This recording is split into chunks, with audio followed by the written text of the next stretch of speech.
Ya comienza Prolet Cult.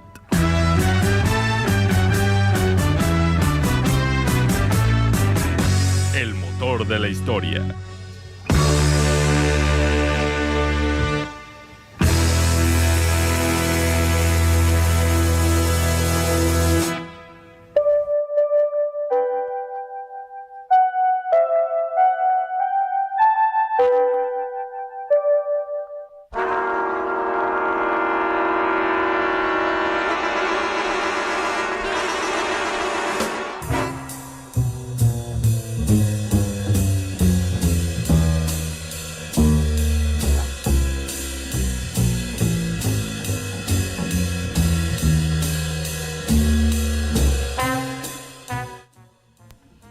Bienvenidos sean todos y todas a esto que viene siendo Prolet Cult, el motor de la historia, el más nuevo espacio de discusión, análisis y reflexión para política y rock and roll radio, de jóvenes para jóvenes y también no tan jóvenes. Un servidor de saluda, Marco Lan Carvajal Fierro, acompañado de mis queridos colegas, Hayal, Eli, Braulio, y cabe destacar que Miguel es otro de los colaboradores, pero no nos puede acompañar el día de hoy, pero aún así para incluirlo entre la acreditación de vida, le incluimos aquí en el programa de hoy.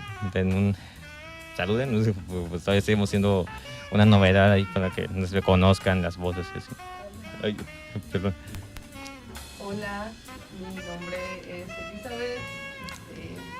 ¿Cómo están? Aquí muy feliz de estar un sábado más con ustedes y ojalá les guste mucho este programa. Creo que se presentó un fallo, no sé si se oyó el saludo de Elisa. A ver, Braulio, prueba tu micrófono antes. Hola, bueno. Ok, entonces te oyes, ok. Permítanos un momento, que precisamente porque estamos en programa no seguimos probando las cosas, los micrófonos, las consolas. Esto ya se irá mejorando conforme pasen los programas. A ver, Hayal, saluda. Hola, muy buenos días. Un gusto estar aquí otra vez en este programa Prolet Cult. Gracias por sintonizarnos. Ok, Eli, ¿sigues? Hola, ¿cómo están? Ya se oye. Ahora sí, ya me escuché. ¿Cómo están? Espero que disfruten esta emisión. Felices de estar un sábado más con ustedes. Muy bien, ahora que ya tenemos a los presentes, ya que nos reconocen la voz, pues ya podemos pasar muy bien al programa. Como sabemos, hoy viene siendo 13 de septiembre, y hace no tan poco, hace apenas unos 2 días, fue otra conmemoración de un evento sumamente significativo y que, para más mal que bien, moldeó al siglo XXI. Estamos hablando de los atentados del 11 de septiembre contra las Torres Gemelas, un atentado organizado por Al Qaeda, una organización tildada de ser una organización terrorista y que dio inicio formal a toda esta santa cruzada en contra del terrorismo a nivel mundial, patrocinado, bueno, no patrocinado, sino más bien iniciada por los Estados Unidos de América del Norte. Y precisamente muchos aquí ya nos tocó nacer ya bien iniciada esta cruzada, esta guerra en contra del llamado terrorismo, este fenómeno que no es para nada nuevo, ya lleva mucho tiempo existiendo como fenómeno, como práctica y como concepto, y es algo que pues estamos viendo que es todavía muy latente entre la sociedad contemporánea, y precisamente porque a nosotros nos tocó nacer ya dando el terrorismo por hecho. Creo que es válido entonces plantearnos qué viene siendo exactamente el terrorismo, cómo se usa, cómo se ha manejado este concepto en los tiempos más recientes, quiénes son los perjudicados realmente a la hora de tildar a tales acciones o cosas como terrorísticas, quiénes son los que se benefician, por otro lado, a la hora de tildar a estas acciones o grupos o pueblos enteros como terroristas en cualquier sentido. Porque en estos días está muy de moda tildar a quien sea de ser terrorista, ya sea organizaciones guerrilleras, revolucionarios, gobiernos de países extranjeros, inclusive periodistas. O sea, yo podría ser tirado como terrorista para el gobierno de Israel, por ejemplo. Pues, Elizabeth, no sé si te han acusado a ti de ser terrorista en alguna ocasión.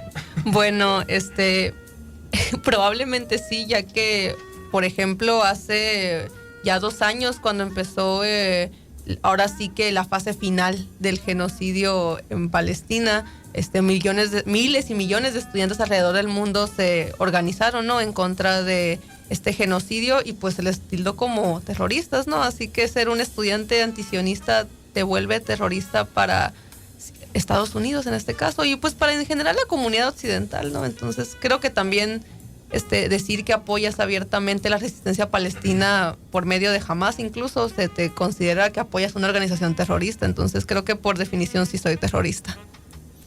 En cierto sentido, ¿no? Porque pues una cosa es que lo seas realmente y otra cosa es de que dicen que lo seas, ¿no? En ese sentido. Claudio, Mande. ¿eres terrorista o no? Según el gobierno de Israel, por estar en contra del genocidio palestino, probablemente me consideran terrorista. Nos tienen una... Es muy curioso cómo, solo para mencionar rápido, cómo se ha aumentado la vigilancia en redes sociales, en donde genuinamente a través de lo que publicas en redes, incluso si muestras la más mínima empatía, sí pueden prohibirte la entrada a Israel. Bastante curioso eso. Al final, pues, no sé qué tan positivo o negativo sea eso. O sea, alguien quiere ir a Israel con todo lo que están cometiendo, ¿no? De todos modos, así que es como... Eso es cierto, sí. No sé, punto usted, ¿hay terrorista o no? Probablemente sí, y probablemente, así como las otras tres personas de aquí, me considera probablemente Estados Unidos, como todos hemos ido a protestar al consulado por el genocidio que está sucediendo en Gaza a manos de Israel. Así que sí, probablemente soy considerado. Sí. Sí, tanto por manifestarse en contra de un genocidio latente y activo, y como por otras cosas que pasaban de antes, precisamente.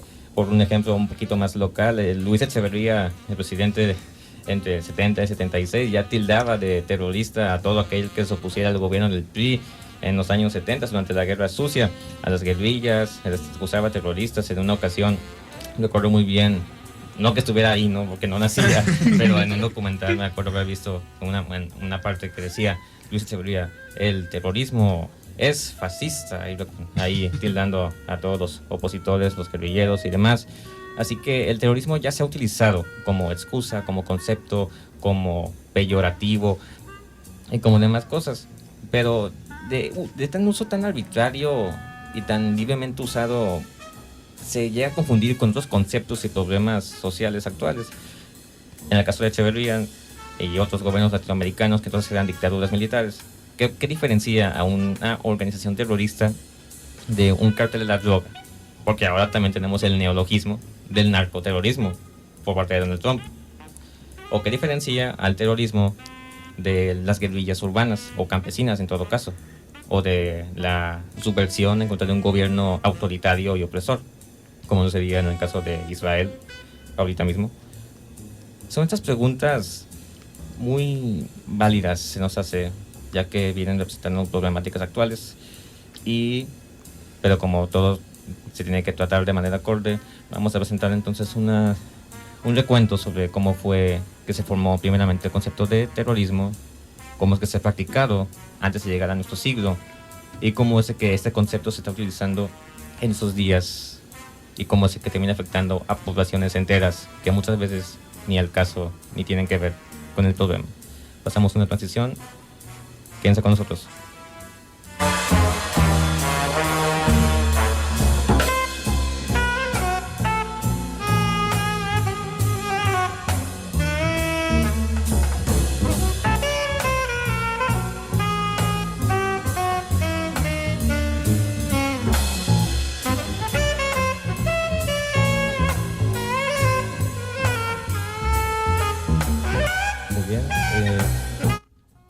Muy bien, entonces nos quedamos con esto de fondo, que viene siendo jazz de la antigua Checoslovaquia. Y pues bueno, Braulio, tú eres el que nos va a introducir a el terrorismo como el trasfondo histórico para el programa de hoy. ¿Qué es lo que nos vienes a presentar? Para hablar sobre el término Inicio. Ok. Bueno, para hablar sobre el término terrorismo tenemos que remontarnos a la década del siglo XVIII. El término terrorismo surge para describir las acciones de los jacobinos durante el reinado del terror de la Revolución Francesa. A principios de 1794, aunque la situación militar mejoraba para la República, el liderazgo revolucionario insistía en que la victoria se consolidara mediante la virtud y el terror. El 5 de febrero, Maximilien Robespierre justificó su uso en la Convención Nacional de la siguiente manera: el terror no es más que una justicia pronta, severa e inflexible. Es, por tanto, una emanación de la virtud. Es menos un principio especial que una consecuencia del principio general de la democracia aplicado a las necesidades más apremiantes de nuestro país. Esto llevó al filósofo Edmund Burke a tildar a los jacobinos de terroristas. Esto fue lo que dijo en una carta a Earl Fitzwilliam. Miles de esos perros del infierno llamados terroristas, a quienes habían encerrado en prisión en su última revolución como satélites de la tiranía, son liberados contra el pueblo. Desde la perspectiva actual sería incorrecto considerar a los jacobinos como un movimiento terrorista, bueno, al menos no en el sentido moderno, pues su estado de terror organizado y coordinado poco tiene en común con el terror asimétrico y caótico de los movimientos posteriores. Este se asemeja más al terror rojo bolchevique de 1918 a 1922 o al terror rojo durante la República Española de 1936 a 1939. Aún así, la Revolución Francesa dejó una huella imborrable en la percepción política de la violencia, transformándola de un medio utilitario en actos de carácter virtuoso y casi místicos, con un profundo impacto psicológico en la población. Uno de los lugares donde más impacto tuvo fue en Irlanda. Inspirados por los republicanos franceses, en 1798 los irlandeses se alzaron contra la corona británica, marcando un punto de inflexión en su lucha independentista.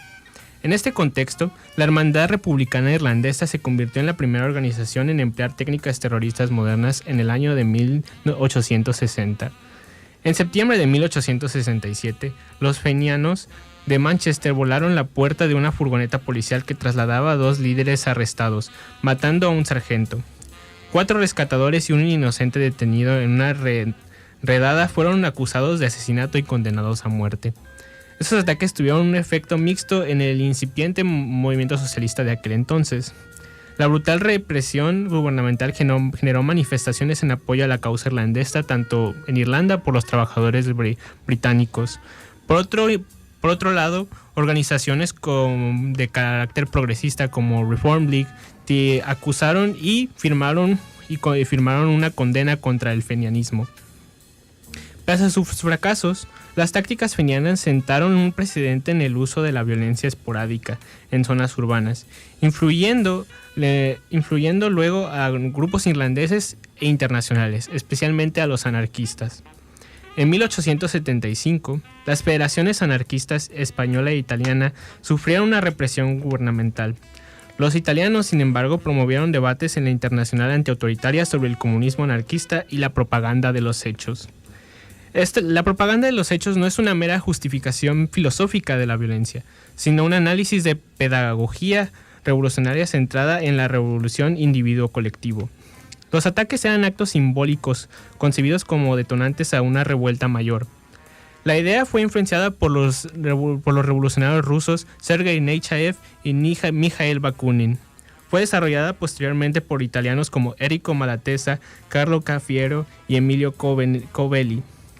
En diciembre de 1880, Cafiero la expuso en Le Révolte. Esto es lo que dice al respecto. Nuestra acción debe ser rebelión permanente mediante la palabra hablada y escrita, la espada, la dinamita. Somos consecuentes, usamos un arma en el momento en el que tenemos que atacar como rebeldes. Todo lo que no sea legal nos conviene. Esta idea alcanzó su auge en el año de 1870 con agitación e insurrecciones y levantamientos, como el fallido levantamiento de Benevento en 1877, liderado por Malatesta y Cafiero. Atentados anarquistas posteriores acabaron con la vida de bastantes personas importantes de los diferentes gobiernos de Europa y América. Entre ellos están el presidente francés Carnot, en 1894, el primer ministro español Cánovas en 1897, la emperatriz austriaca Isabel en 1898, el rey italiano Humberto en 1900 y el presidente estadounidense McKinley en 1991. El más destacado fue el bombardeo en Wall Street en 1920, hecho por los seguidores de Luigi Galliani. Pese a ello, el historiador Richard Bench Jensen estima que durante el periodo de 1878 y 1994, más de 200 personas murieron y más de 1,000 resultaron heridas como resultado de los ataques anarquistas. Esta cifra es considerada bastante baja considerando el impacto que tuvo en el mundo. Con estos actos de... En Rusia, los nihilistas revolucionarios adoptaron esta idea, creando el Narodna Volia, traducción para la voluntad del pueblo, quien en 1881 lograron exitosamente asesinar al zar Alejandro II. Con estos actos la propaganda no estaba limitado al ataque en sí, sino al espectáculo de la situación. La repentina disrupción de la vida diaria forzaba a la sociedad a dar atención a la nueva situación. Los perpetradores por un momento tenían los oídos de todo el mundo. Estos grupos comenzaron a tener un impacto en la cultura, particularmente en la rusa. Novelas como Padres e Hijos de Turgenev, ¿Qué hacer de Chersensky o Los demonios de Dostoyevsky retratan a estos jóvenes nihilistas como figuras controvertidas, ya sea para venerar u horrorizarse. Según la historiadora Claudia Verhoeven, el surgimiento de un nuevo sujeto político trata de un sujeto que busca, mediante la violencia, generar miedo e impulsar el cambio. Lo que importa es, especialmente en términos de modernidad, es que al hacerlo, este sujeto desea actuar de manera históricamente significativa y lo hace sin demora ni mediación.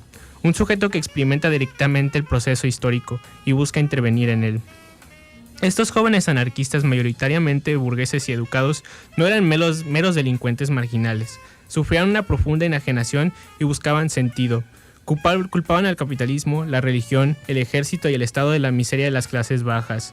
Su desarraigo y furia los hacían reclutas perfectos para estas ideas. Al ser ejecutados se convertían en algo más grande que ellos mismos, en mártires, como los de Haymarket, aunque inocentes del bombardeo que les imputó, por quienes se celebra el 1 de mayo. La reacción gubernamental fue brutal, ahorcamientos y ejecuciones públicas ejemplares. En las décadas de 1870 surgieron las primeras leyes antisocialistas a nivel mundial, que no distinguen de anarquistas, marxistas o socialdemócratas. En lugares como Estados Unidos obstaculizaron la organización básica durante décadas. El último episodio significativo del terrorismo anarquista ocurrió durante la Guerra Civil Rusa. Los socialistas revolucionarios de izquierda, SR, herederos de los Narodniks, se enfurecieron por la paz de Brest-Litovsk con Alemania. Pese a haber gobernado en coalición con los bolcheviques desde 1917 y lograron aplicar su programa agrario, mostraron su descontento con la fuerza. En julio de 1918 se alzaron en armas en Moscú y en agosto Fanny Klapkan, un miembro del Partido Socialista Revolucionario, intentó asesinar a Lenin, hiriéndolo de 3 disparos. La respuesta de los bolcheviques fue despiadada. Para finales del Terror Rojo en 1922 habían ejecutado a 50,000 a 200,000 personas. Así es como concluye la historia del terrorismo original. Terrorismo primigenio, terrorismo original, es una manera particular de llegar a ponerlo, ¿no? Porque también tuvo sus desarrollos posteriores y que era muy arraigado entre las formas combativas que se dio de la izquierda revolucionaria socialista del siglo XIX, del siglo XX todavía, pues, conjunto con el antecedente robesperiano durante el gran terror francés de la Revolución Francesa. Aunque también podemos hablar de algunas vertientes terroristas de derecha, de extrema derecha, como podrían ser los camisas negras o los camisas pardas en Italia y Alemania respectivamente, que también han cometido atentados, violencia política, persecución y demás formas de, obviamente hablando de terrorismo, pero desde el otro lado del espectro político, por ejemplo, y los desarrollos posteriores en los movimientos de liberación nacional, en el África, en América Latina, en Asia y demás, que al tratarse de unas guerras de lucha, de liberación nacional, como su nombre viene diciendo, no es que se pueda tratar tanto de un terrorismo por terrorismo, sino más bien una forma de lucha que se volvió necesaria ante la negativa de las colonias de dejar libres a sus súbditos coloniales, o en otros casos en donde se luchaba en contra de una dictadura militar, precisamente de quitar a los militares el poder para restaurar una democracia plena, o inclusive en los casos donde se suponía que era una democracia, como en México, también la lucha armada se dio por la negativa, la corrupción y demás cuestiones que esta supuesta democracia detentaba, pues. Y pues queda precisamente la cuestión de que el terrorismo entonces es podemos ver que está como focalizado en las regiones, en los países respectivos, pues. No había una conexión muy directa entre las organizaciones guerrilleras o de lucha o de combate que fueron tituladas de terroristas como tal.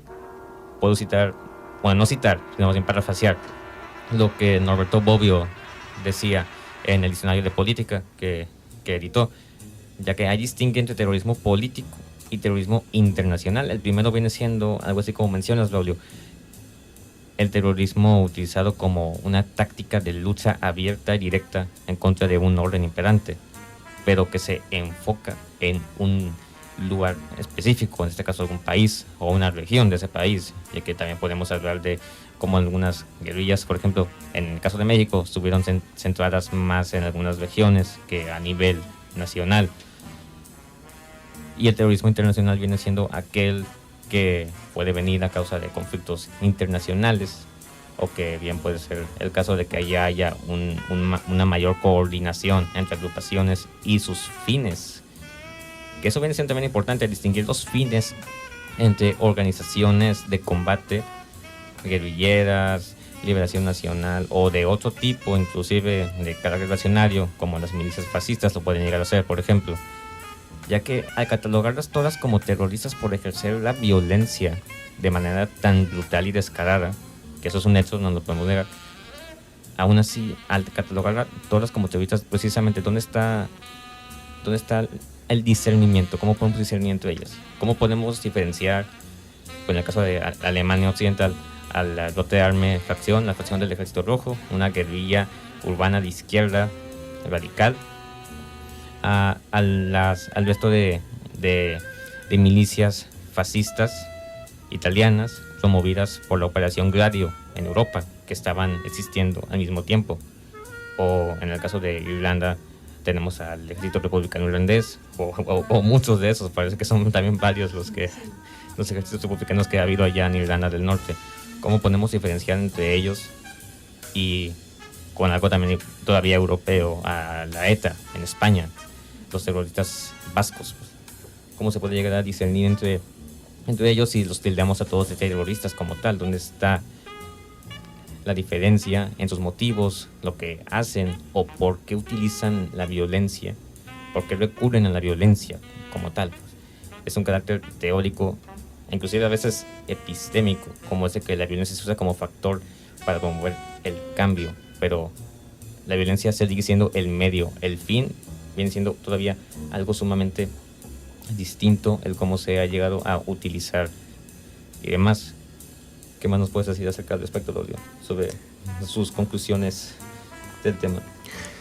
Bueno, para finales de los años 20, bueno, de hecho no, finales de los años 10, el terrorismo en Europa empieza a tener vamos a decir, un espacio político fuera del anarquismo.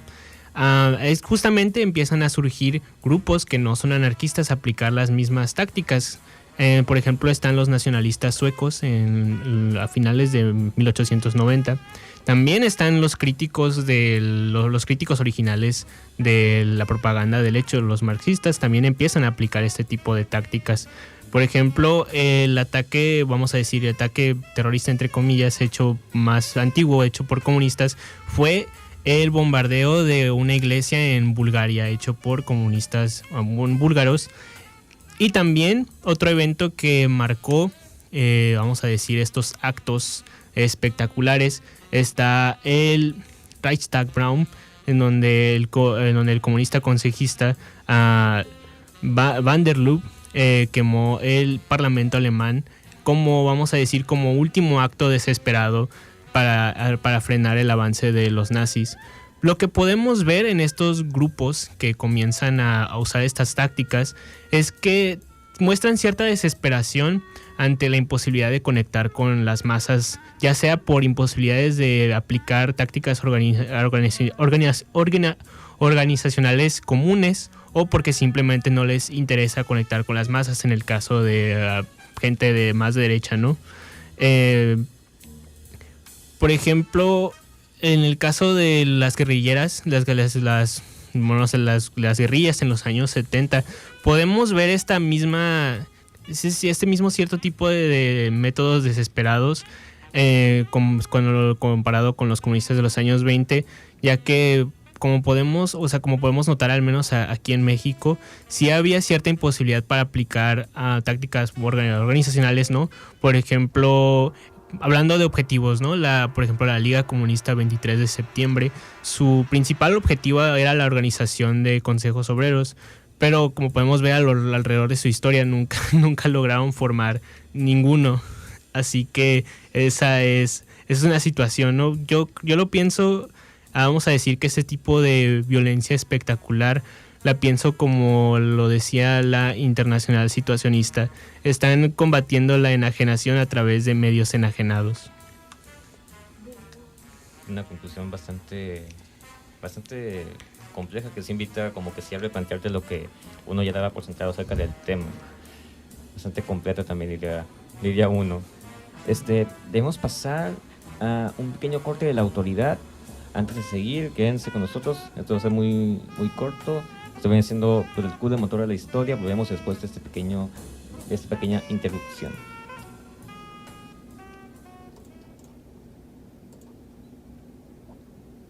Este mes patrio da el grito y gana con la Lotería Nacional. El 15 de septiembre, con el gran sorteo especial en honor a las y los migrantes, apoya a quienes estando lejos nunca olvidan sus raíces.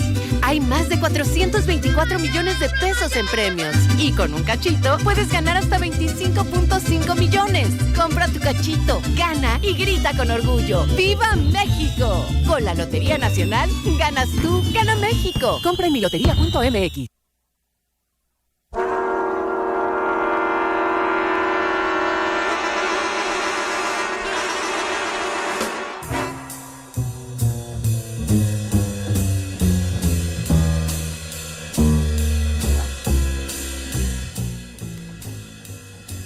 Bueno, pues ya después de esta breve interrupción volvemos a Project Q, el motor de la historia. Por si apenas van sintonizando, estamos tratando el tema sobre el terrorismo y sus efectos en el siglo XXI.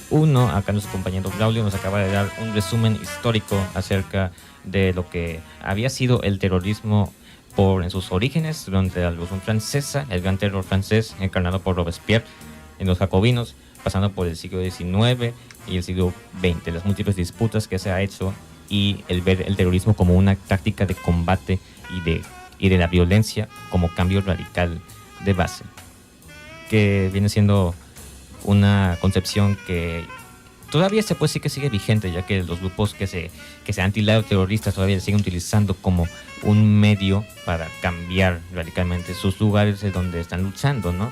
Pero el carácter y la manera en que se trata el terrorismo como un problema global ha cambiado muy radicalmente con inicios del nuevo siglo. Ahorita vamos a pasar a ver algunos cuantos ejemplos de COA, que es exactamente lo que nos estamos refiriendo a la hora de definir esa diferencia de carácter, de calidad en el terrorismo de lo que había sido en los siglos pasados y el actual.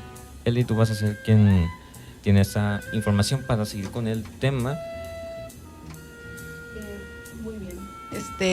Bueno, yo quiero, el tema que yo investigué particularmente, creo que es un concepto que es fundamental para entender el terrorismo. Ya lo vimos desde el punto de vista histórico, el terrorismo, pues, el original, digamos, y ahorita vamos a hablar como de terrorismo más moderno, pero En este caso, yo quiero exponer un concepto que se llama la fabricación del consentimiento, que es decir, bueno, independientemente de quién haga el terrorismo y derecha, izquierda, y si tiene fines o es simplemente espectacular, el terrorismo tiene un carácter instrumental, ¿no? ¿Por qué?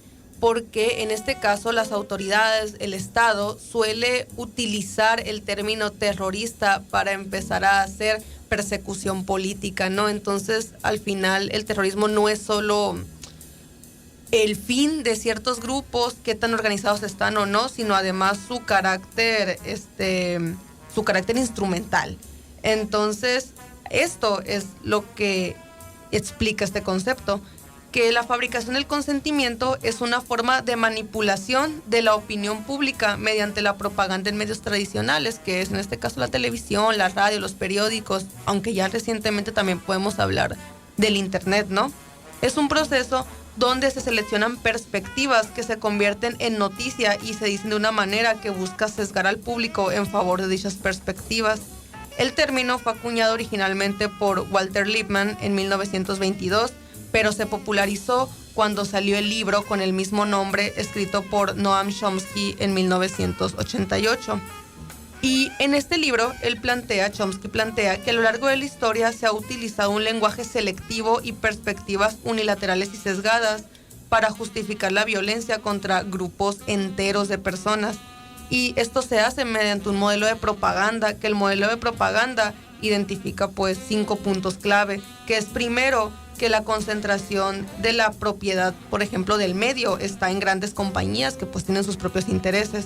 El segundo es la dependencia de la publicidad, que dice, bueno, si tu medio no lo tiene, esas compañías, quienes sí son esas compañías grandes, son tus patrocinadores, entonces al final vas a decir lo que ellos te pidan, ¿no?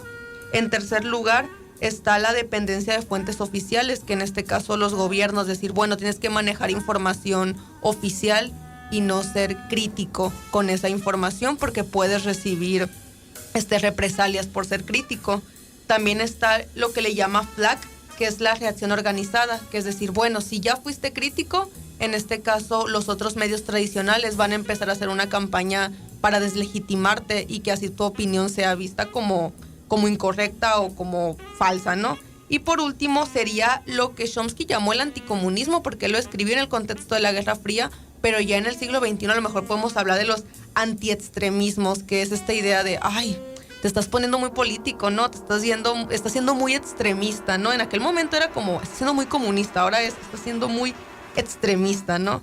Y estos filtros cegan sistemáticamente la cobertura a favor de perspectivas, del establishment, del status quo, mientras marginan los puntos de vista disidentes, ¿no? Y en este caso hay ejemplos de fabricación de consentimiento.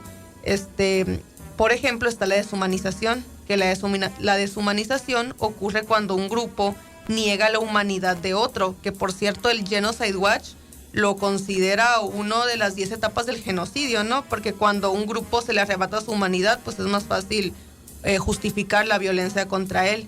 Y esto se evidencia, por ejemplo, cuando se difunden ideas como que el Oriente Próximo o el Oriente Medio hay culturas violentas, que son extremistas religiosos o que se utilizan sus problemas como la misoginia, que son problemas reales, pero se usan para demostrar que entonces son inferiores moralmente y por eso les podemos hacer un daño, ¿no?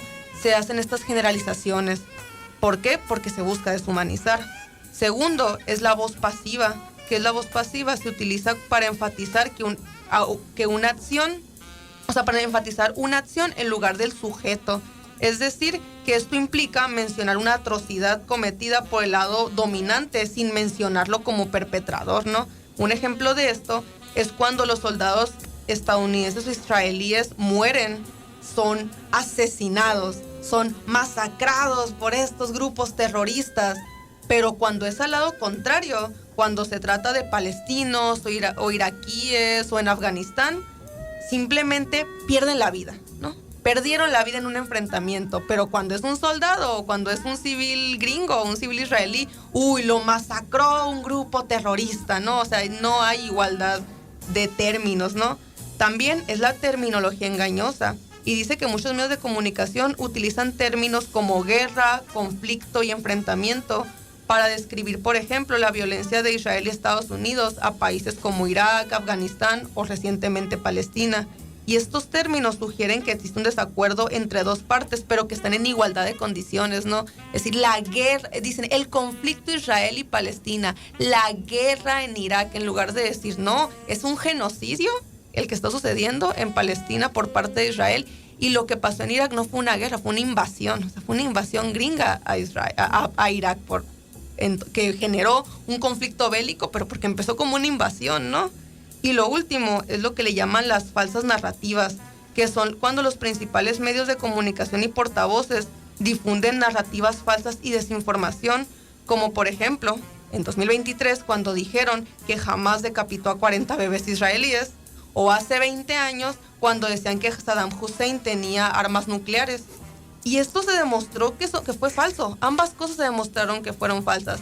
Pero el punto no es que se demuestre que sean falsas o no. O sea, eso no les importa a los medios tradicionales. Les importa que ya sembraron la semilla del odio y que eso va a generar que se vea a cierto grupo como merecedor de la violencia. Porque aunque se desmienta, obviamente no va a tener la misma visibilidad. Así que ya va a quedar ahí que, matan bebés y estos tienen armas nucleares. O sea, el punto no es que sea verdad o sea mentira, sino lo que va a generar en el público. Y en mi caso, yo quería hablar de este tema porque uno lo puede ver de una manera muy técnica, ¿no? O sea, muy conceptual. Y podemos verlo desde muy lejos, ¿no? De que, bueno, sí, ok, se construyó una narrativa falsa. O sea, ya sabemos que la guerra de Irak fue una falsedad. O sea, nada de lo que decía Estados Unidos fue verdad al final. Pero ya no importa, ¿no? Sin embargo, a mí me gustaría como yo no voy a afirmar nada, pero me gustaría levantar la duda, ¿no? Esto no es algo que puede pasar en México el día de mañana, que a Estados Unidos le guste. O sea, no, Estados Unidos ya declaró una guerra contra el narco aquí en México y no se puede empezar a alimentar esta idea de que los mexicanos somos una cultura violenta, misógina y mala, que nos gustan los narcos y los enaltecemos y que por eso merecemos invasión. Y si eso llegara a pasar, la gente diría, no, pero no todos somos así y tal y tal y tal. ¿Y qué pasaría si la comunidad internacional dijera, no, si eres así, porque así lo dicen los medios, ¿no? O sea, ahorita lo vemos en Palestina, en Afganistán, en Irak y en Siria, en Líbano, y lo vemos como muy desde afuera, muy como, ay, bueno, ni modo, pobrecitos. Pero el día de mañana esto podría pasar en México, no estamos muy lejos de que suceda.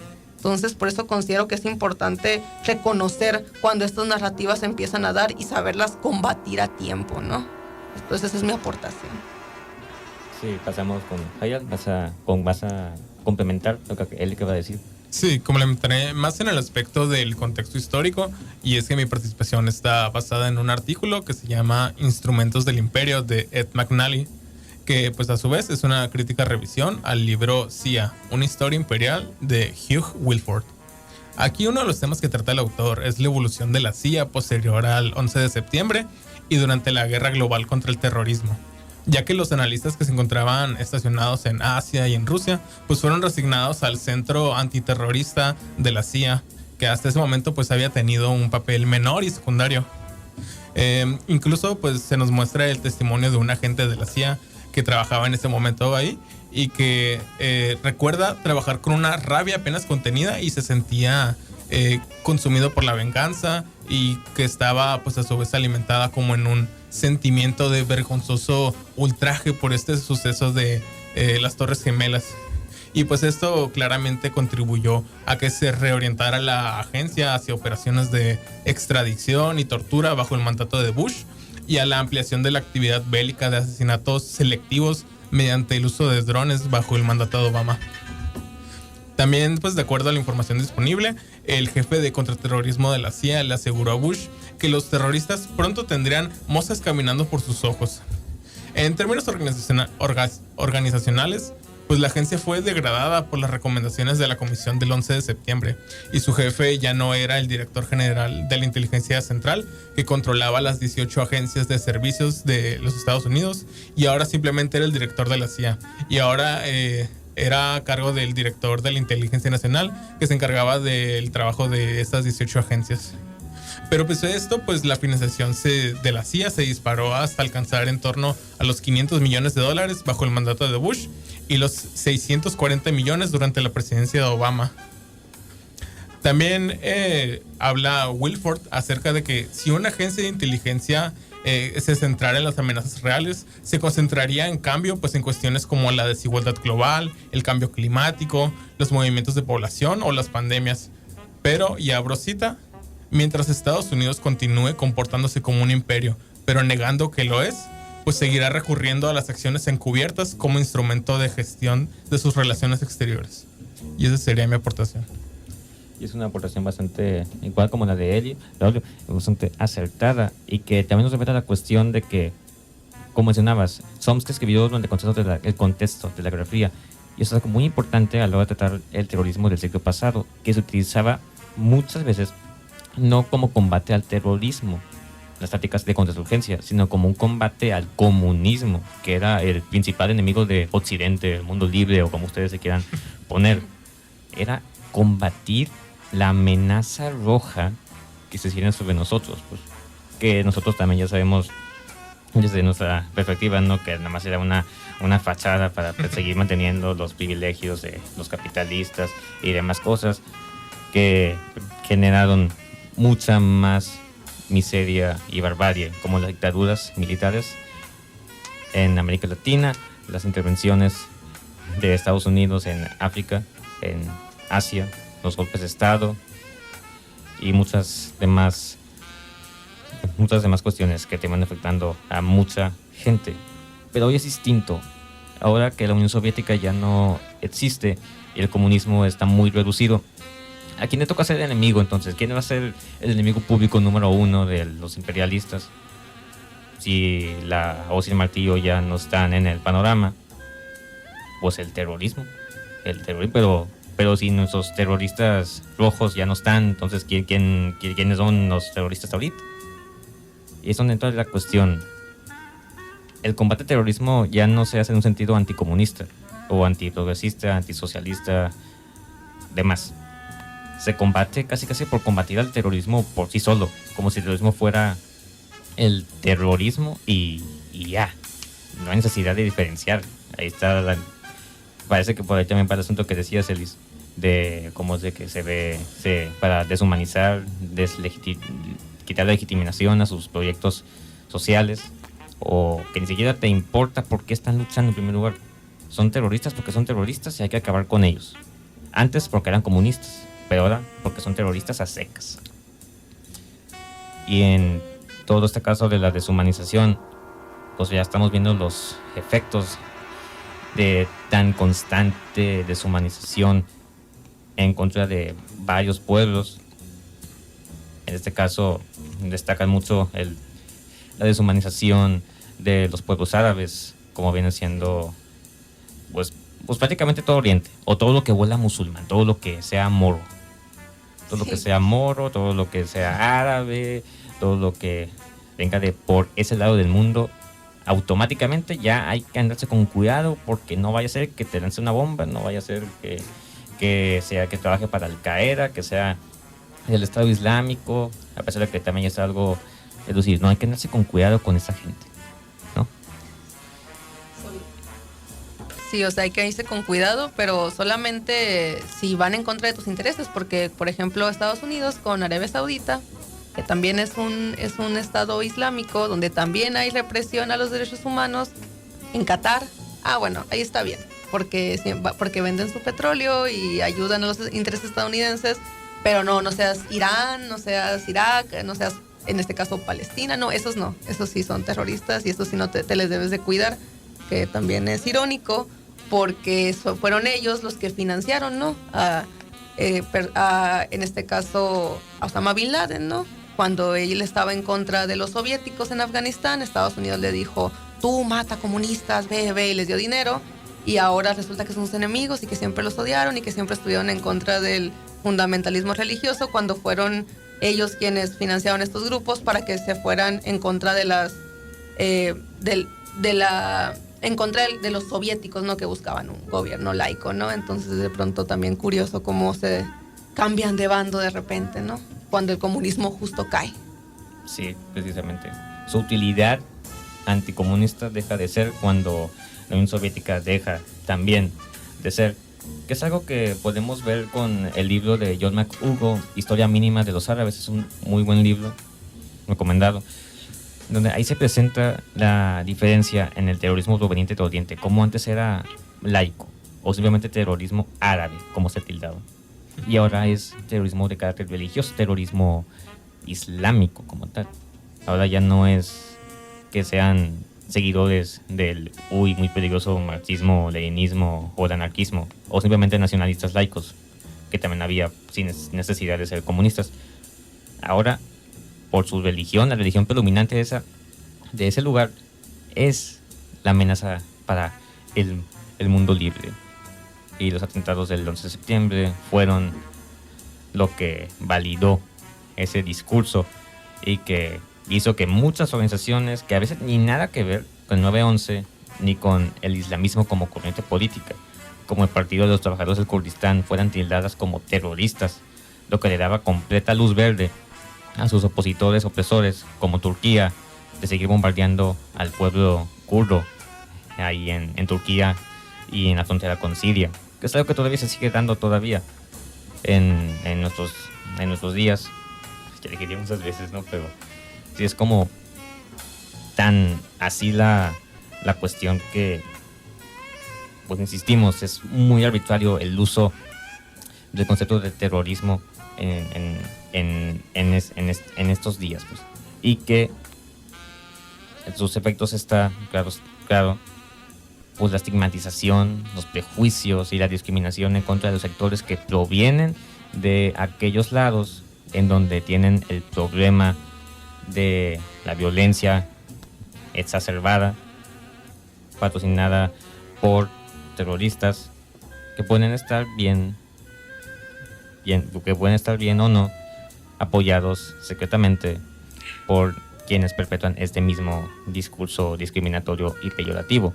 Es el caso de la llamada islamofobia, que viene siendo todavía un neologismo, un concepto que todavía se está trabajando, pero que Enzo Traverso, historiador italiano, ya ha tocado en algunas ocasiones.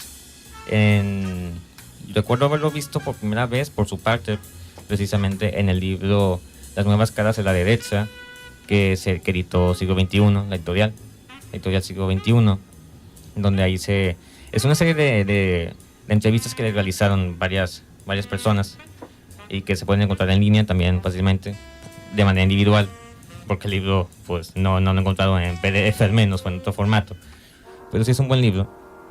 Y ahí toca el tema de la extrema derecha contemporánea, cómo es de que el discurso xenofóbico de la extrema derecha se distingue de la extrema derecha fascista del siglo pasado, y cómo es de que el fascismo del siglo XXI tiene que ser tratado, sí, basado en la experiencia fascista del siglo pasado, pero actualizada. Habla de un posfascismo como tal. Y cómo es de que ahora el chivo expiatorio ya no son tanto los judíos o quienes profesan la religión judaica, como muy característicamente hicieron los nazis el siglo pasado. Ahora son los musulmanes quienes tienen todos estos problemas de ser discriminados y de que son estigmatizados y tienen un montón de prejuicios y ideas erróneas acerca de sus creencias, su forma de ser y demás, y que son concebidos como una amenaza antes de ser seres humanos. Y luego que además ni siquiera toman en cuenta, por ejemplo, que hay diferentes tipos de islam, ¿no? Está el suní, el chiita, ¿no? O sea, hay varios. Y entre ellos también tienen como de pronto peleas teológicas, ¿no? De, no, a mí no. Así como los cristianos están los católicos, los protestantes, evangélicos, ¿no? Los musulmanes también tienen sus escuelas también de pensamiento que difieren, unos más extremistas, entre comillas, otros más similares a lo laico. Pero cuando se trata de deshumanizarlos, como que todos van en el mismo saco, ¿no? Todos son islamistas, extremistas, que odian a las mujeres cuando, a ver, la universidad más vieja del mundo, ¿dónde estuvo? ¿Quién la fundó? Pues era en realidad fue por parte del Islam, ¿no? Y como en Latinoamérica también hay misoginia, pues en todas partes hay misoginia, ¿no? En Estados Unidos quitaron el derecho al aborto de nuevo, ¿no? Y de pronto estaba aquí como el difunto, ¿no? De hace unos días, que creía que las mujeres ya no debían votar, ¿no? Entonces, irónico que esta misma gente diga, no, pero es que los musulmanes te dan a las mujeres, pues eso debemos bombardearlos, ¿no? Tan chistoso, ¿no? También que diga, o también a la comunidad LGBT, ¿no? Son homofóbicos, es que en Palestina matan homosexuales, pero yo creo que los matan los misiles de Israel, ¿no? No los palestinos, pero bueno, pues eso también de pronto es curioso cómo se manifiesta esa islamofobia como con doble moral, ¿no? Es una doble moral muy descarada, ya que pues aquí también matan homosexuales con piedras o de peores maneras. Todavía en nuestro país, que es católico, devoto por mucho. Entonces, ¿qué diferencia nuestra violencia buena con la violencia de ellos mala? Y que por lo tanto merecen todas las invasiones que les han hecho y que solo continúan desestabilizando la región y promoviendo la perpetuidad de ese círculo vicioso de violencia y de terrorismo, ya que pues la solución obviamente no viene siendo seguir invadiendo o dándonos el proyecto civilizatorio de Occidente o demás. Está el caso de Afganistán. Los estadounidenses estuvieron ahí desde inicios del siglo, 20 años desde 2001 hasta 2021, y no lograron deshacerse de los talibanes. A Bin Laden lo atraparon y lo mataron. La mente maestra detrás de las Torres Gemelas, el atentado, ¿no? Pero el talibán, que se volvió después la excusa para mantener las tropas en Afganistán, nunca pudieron deshacerse de él. ¿Por qué? Porque los mismos afganos estaban cansados de ser el país por excelencia a la que las potencias venían a ocupar. ¿Y qué veían los talibanes? Veían en el único grupo capaz de hacer resistencia, por más mínima que fuera, a un invasor que los estaba oprimiendo, no liberando. No había ningún proyecto de nación, y el presidente Joe Biden, cuando estaba el proceso de retirada de los estadounidenses a Afganistán, al menos yo considero que fue muy honesto al decir que los estadounidenses solo fueron por cuestiones de seguridad nacional, que no fueron a construir un país, fueron para salvaguardar la seguridad de Estados Unidos y nada más. Ahí sí fue muy honesto el ejecutivo de los Estados Unidos, matando después, antes de eso, a mucha gente bajo la excusa de salvarlos del terrorismo. Pero parece que solo se salvaron los estadounidenses y no los pobres afganos, que ahora nuevamente tienen al régimen del talibán encima de ellos.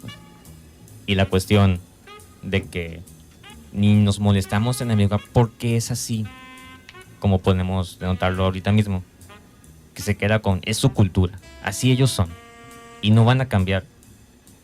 Perpetúa esa discriminación, el estigma, y que en los casos más extremos, como también está pasando hoy en día, vemos que se justifica o no se ve mal que un país decente, un país de los buenos, de los civilizados, esté perpetuando el peor genocidio de las últimas décadas en contra de un pueblo entero. Israel, que se le ha llamado la única democracia de Oriente por los ideólogos de Occidente, está masacrando día a día sin descanso al pueblo palestino. ¿Por qué? Porque son violentos, son incivilizados y son unos malvados que están orquestando no solo acabar con Israel, sino acabar con Estados Unidos, con Europa y demás. Y ese discurso se permite cuando la islamofobia, en este caso, pues es la narrativa dominante, la ideología hegemónica que se tiene al respecto del tema. Que es algo que, como comentabas, precisamente no sería posible si no estuviera ese antecedente para manufacturar el consentimiento de estas cuestiones. Sí, pues sí, lo malo es que siempre va a ser ese ciclo, ¿no? Entran, invaden, matan mucha gente, luego dicen, uy, perdón, nos equivocamos, vuelven a invadir otro país, matan, lo dejan en ruinas, uy, nos equivocamos, y ¿hasta cuándo va a ser el nos equivocamos? Dicen nunca más, y siempre vuelve el nunca más, o sea... Y luego, como parte de este ciclo, después de que destruyen el lugar, llegan los refugiados que pues obviamente sufrieron las consecuencias de la invasión, y se quejan y los tachan de que son terroristas, de que son un peligro, que no se van a acoplar a la cultura y demás. Y me recordó justo que cuando venía en camino aquí a la radio, me tocó ver un comentario en una noticia de Chile que habían recibido un grupo de 58 palestinos que venían como refugiados. Y un comentario asqueroso decía de hay que tener cuidado, no vayan a ser de Hamas. Y pues esta islamofobia y este odio se extiende incluso a refugiados que son civiles que están huyendo de un genocidio. Entonces la verdad es algo que está presente en muchas dimensiones de la sociedad y de pues esta cultura de la islamofobia. Sí, esa cultura que solo permite, te da la excusa de ir a hacer lo que tú quieras en Oriente o en otros lugares, dependiendo de la situación. Porque antes, como ya habíamos mencionado, estaba la campaña anticomunista, ahora es la campaña antiterrorista, pero que parece que están sumando una campaña anti-islámica, como si el Islam, por solo ser, ya fuera algo negativo. Claudio, para ir cerrando, ¿qué es lo que tú te parece al respecto con lo que hemos agregado? Me parece que la cuestión más a nosotros que, vamos a decir, a las personas que vivimos en Latinoamérica, en Occidente, y no estamos en contacto con la realidad de Medio Oriente, yo creo que tenemos que invitar a la reflexión sobre cómo es la percepción que tenemos sobre estos grupos, ¿no? Más allá de eso, tenemos que, vamos a decir, considerar cuáles han sido los resultados históricos de estas tácticas, vamos a decir, violentas, espectaculares, ¿no? ¿De qué forma se diferencian el ataque de Wall Street hecho por los anarquistas y el ataque a las Torres Gemelas? Se diferencian de forma significativa en un mundo donde las personas cada vez están muy despolitizadas, muy, ¿cómo se dice? No están muy interesadas en las cuestiones políticas y de coyuntura histórica. Vemos cierta apatía en este tipo de situaciones. Ya se han escrito miles de manifiestos, miles de libros que resaltan las violencias del mundo, y para mucha gente resulta tentador aplicar ese tipo de tácticas violentas, espectaculares. Así que tenemos que invitar a la reflexión sobre este tipo de tácticas espectaculares.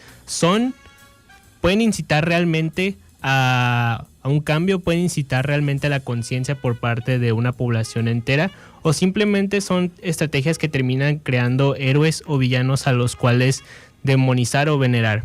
Eso se los dejamos a ustedes. Una reflexión bastante directa, para decirlo de alguna manera, pero sumamente necesaria ante la barbarie que seguimos viviendo todos los días.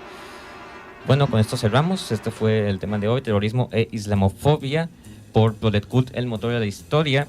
Nos vemos de nuevo la siguiente semana, a la misma hora, 12 de la tarde, por Política y Rock and Roll Radio. Deseamos que tengan un excelente fin de semana. Nos despedimos aquí, un servidor, Marcolán Carvajal, y Elisa Hayal Claudio. Muy buenas tardes.